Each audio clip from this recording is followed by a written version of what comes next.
Hello സുഹൃത്തുക്കളെ, ഞങ്ങൾ ഇന്ന് നോമ്പ് തുറക്ക് ഈത്തപ്പഴം പൊരിക്കാമെന്ന് കരുതി. അപ്പോൾ നിങ്ങൾ പല രൂപത്തിൽ പൊരിക്കുന്ന ആളുകളുണ്ടാവും. പക്ഷേ ഞങ്ങൾ ഇന്ന് പൊരിക്കാൻ ഉദ്ദേശിച്ചത് ആ തേങ്ങ കണ്ടില്ല, അത്ര തേങ്ങയും കുറച്ച് ഈത്തപ്പഴവും കൂടി മിക്സ് ചെയ്തിട്ടുള്ള ആണ് ഉദ്ദേശിക്കുന്നത്. അപ്പോൾ അതിന് വേണ്ടി അതിൻ്റെ കുരൊക്കെ കളഞ്ഞ് അത് റെഡിയാക്കി എടുക്കാനുണ്ട്. അതിൻ്റെ ശേഷമാണ് ബാക്കി പരിപാടി. അതിൻ്റെ കൂടെ 2 ഏലക്കായ ഇട്ട് കൊടുത്തതിന് ശേഷം നമ്മൾ ആ കുരുവോ കളഞ്ഞ ഈത്തപ്പഴ ചുളയും ഈ തേങ്ങയും കൂടി ഒരു മിക്സിയിലിട്ട് ഒന്ന് ഒതുക്കിയെടുക്കണം. കൂടുതൽ അരയാൻ പാടില്ല. ഒന്ന് ഒതുക്കിയെടുത്തിട്ട് ആ ഭംഗിയിൽ അതിനെ പൊരിച്ചെടുക്കണം. അപ്പോൾ അതിനെ ഒതുക്കിയെടുക്കട്ടെ. ഈ ലെവലിൽ അതിനെ ഒതുക്കിയെടുക്കുക. അതിൻ്റെ ശേഷം ഒരു പാത്രത്തിലേക്ക് ചേഞ്ച് ചെയ്ത് വെക്കുക. ഇത്രയും ഒതുങ്ങാൻ പാടുള്ളൂ, ഇതിൽ കൂടുതൽ ഒതുങ്ങാൻ പാടില്ല. അപ്പോൾ അതിൻ്റെ ഒരു കടികടിപ്പ് കിട്ടണം നമുക്ക് വായിൽ. നമ്മൾ ആൾക്കനുസരിച്ചുള്ള സാധനമാണ്. നമ്മളിവിടെ 3 മക്കളും 2 ആൾക്കാരായതുകൊണ്ട് 5 പേർക്ക് കണക്കായിട്ടുള്ള അതിനനുസരിച്ചുള്ള മൈദ ഇതിനെ മുക്കി പൊരിക്കാൻ തോതിൽ ആ മൈദ എടുക്കണം.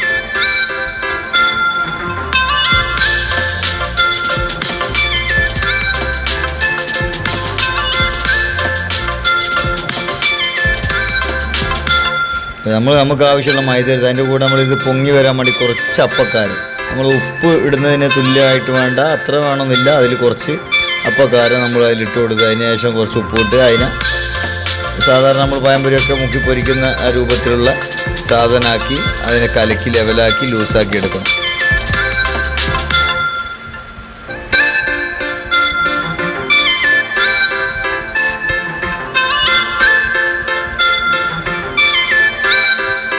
അപ്പോൾ അതിനെ ഈ ലെവലിൽ ലൂസാക്കി എടുക്കുക. അതിനുശേഷം നമ്മളതിനെ മുക്കി പൊരിച്ചെടുക്കുക. അത്രയേ ഉള്ളൂ. വളരെ ടേസ്റ്റുള്ള നല്ല അടിപൊളി ഈത്തപ്പഴം പൊരിച്ചത് നമ്മൾ വൈകുന്നേരത്തെ ചായക്കെല്ലാം അടിപൊളി ചെയ്യുക. നമ്മളിപ്പോൾ നോമ്പായതുകൊണ്ട് നോമ്പ് തുറക്കാക്കുന്നതാണിത്. അപ്പോൾ ഈ ലെവലിൽ ഈ വലിപ്പത്തിൽ ഉരുട്ടിയെടുത്തിട്ട് അതിന് നമ്മൾ സാധാരണ പഴംപൊരിയൊക്കെ മുക്കി പൊരിക്കുന്ന അങ്ങനെ അതുപോലെ അതിൽ മുക്കിയെടുക്കുക, പൊരിക്കുക.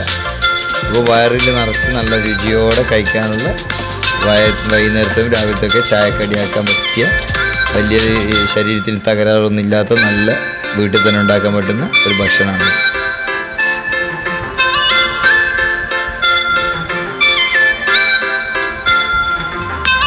മധുരം ഇഷ്ടപ്പെടുന്നവർക്കൊക്കെ നല്ല അടിപൊളിയായിരിക്കും കേട്ടോ. അത്രയും നല്ല ടേസ്റ്റാണ്. നമ്മൾ ഇടയ്ക്ക് ആക്കാറുണ്ട്. മധുരം അങ്ങനെ ഇഷ്ടമല്ല, എന്നാലും ഇടയ്ക്കൊന്നും ആക്കും.